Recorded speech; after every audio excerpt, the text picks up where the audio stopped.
Welcome back to Historic Ways to Die. Today we travel to the early 20th century, a time of wonder and spectacle, where traveling circuses brought magic to small American towns. But in 1916, for one town and one very special creature, that magic would curdle into a tragedy that still haunts us today. This is the story of Mary, the elephant that was executed. Imagine the scene. Sparks's world-famous shows rolls into Erwin, Tennessee. The air is thick with the smell of popcorn and sawdust. The sound of brass band music fills the streets, and children's laughter echoes through the crowd. At the heart of it all was Mary, the star attraction. Weighing over 5 tons, she was billed as the largest living land animal on Earth. To the people of these small towns, she wasn't just an animal. She was a living, breathing marvel, a giant of grace and power. She could play musical instruments and even catch a baseball.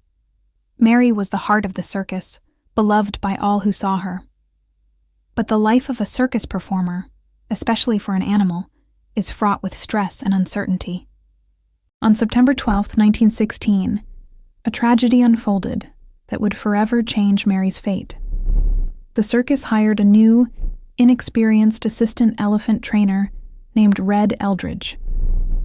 During the elephant parade through the town of Kingsport, Eldridge reportedly prodded Mary with a sharp bullhook behind her ear, a highly sensitive spot. What happened next was a flash of instinct, pain, and confusion. In a swift, tragic motion, Mary reacted. She struck Eldridge, and in an instant, the man was killed. The joyous parade screeched to a halt. The music died, and the cheers of the crowd turned into screams of horror. In one single, terrible heartbeat, the star of the show was recast as a monster. Panic and outrage swept through the small community. Local newspapers fanned the flames with sensational headlines. The townspeople, gripped by fear and a desire for retribution, demanded justice. But what is justice for an animal who acted out of pain and instinct? The question hung heavy in the air. The owner of the circus, Charlie Sparks, found himself in an impossible position.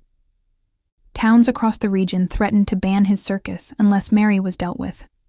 Faced with financial ruin and immense public pressure, a grim decision was made. They decided that the elephant must be punished for her perceived crime. It was a trial by public opinion, where a frightened creature was seen not as a victim of circumstance, but as a cold-blooded killer. The method chosen for the execution was as bizarre as it was cruel. On a rainy September 13th, the circus traveled to the nearby railway yard in Erwin, Tennessee. There, a crowd of over 2,000 people, including children, gathered to watch. They brought in a massive 100-ton industrial derrick crane, a tool of progress and construction, to carry out the sentence. Mary was led to the site, chained and confused. As the crane slowly lifted her into the air, the heavy chain around her neck snapped under the immense weight, and she crashed to the ground, breaking her hip. The horrifying ordeal wasn't over. A stronger chain was fetched, and Mary was lifted once more. This time, the chain held.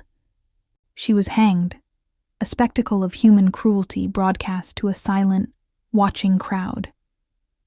As the rain continued to fall, the crowd dispersed, leaving behind a profound and unsettling silence.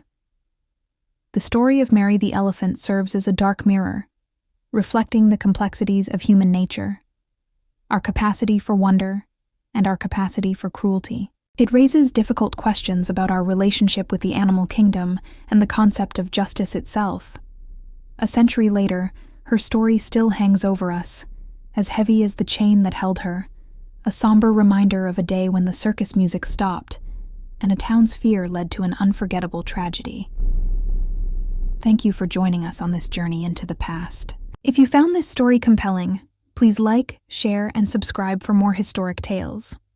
We'll see you in the next one.